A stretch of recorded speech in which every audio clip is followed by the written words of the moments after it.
डाल करके बात करनी पड़ेगी। हमारे ये जीवन मरण का सवाल है, इसलिए आप कोई घबराए नहीं। इसलिए आप सारे एक होकर के, एकता में रह करके उनको जवाब दीजिए, हम आपके साथ में हैं।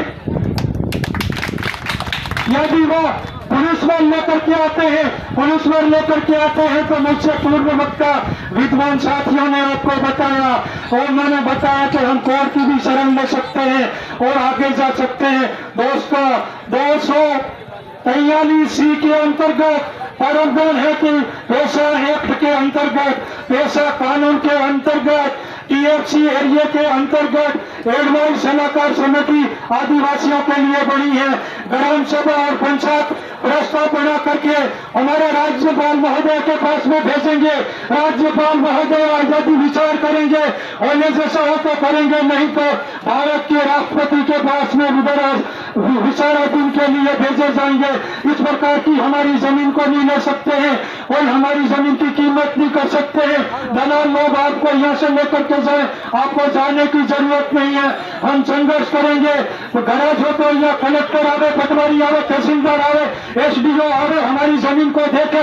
हमारी जमीन पे कुआं खोदा है, हमारी कितनी बड़ी पालियां हैं, हमारी जमीन की क्या स्थिति है, हमारे कुएं कितने गहरे हैं, हमारे पेड़ पौधे कितने हैं, फलदार पौधे कितने हैं, इन सब की वो सर्वे करे। सर्वे करने के बाद में लंबे समय से हमारे भाई जमीन पे बैठे हैं, जिनकी जमीन यदि नाजायज कब्जा है, उसके जमीन खाते में नहीं है, खाते में नहीं है, उनकी भी नकदी करे।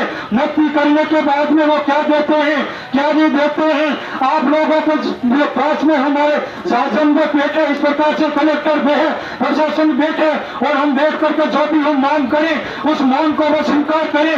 और यदि स्वीकार नहीं करते हैं तो आप सब हम मिलकर के हम डैम किसी भी कीमत में भी बनने देंगे। हम आपके साथ में हैं,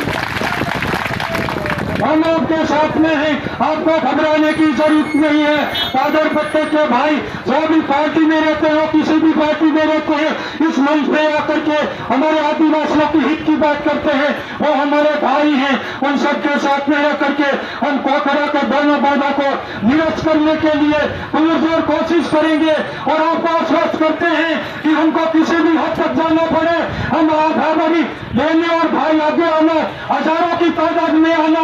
राजस्थान के मुख्यमंत्री को पता लगे, केंद्र के प्रधानमंत्री को पता लगे कि आदिवासियों के आगे अब लड़ना मुश्किल है, बोर्ड नहीं बनाना है, ये उनको तक सबक जानी चाहिए।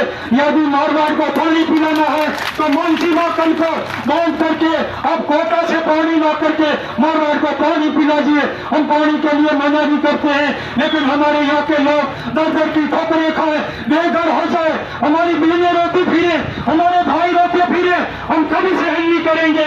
मुझे इस वक्त पे आप लोगों ने बुलाया, और जब जब बुलाओगे आपके बीच में खड़े रहेंगे। रात को बुलाओगे, रात को आएंगे, पूरी टीम आपके साथ में है, आदिवासी परिवार आपके साथ में है, आदिवासी संगठन आपके साथ में है। हमें कोई डरा नहीं सकता है, हम संविधान से लड़ेंगे।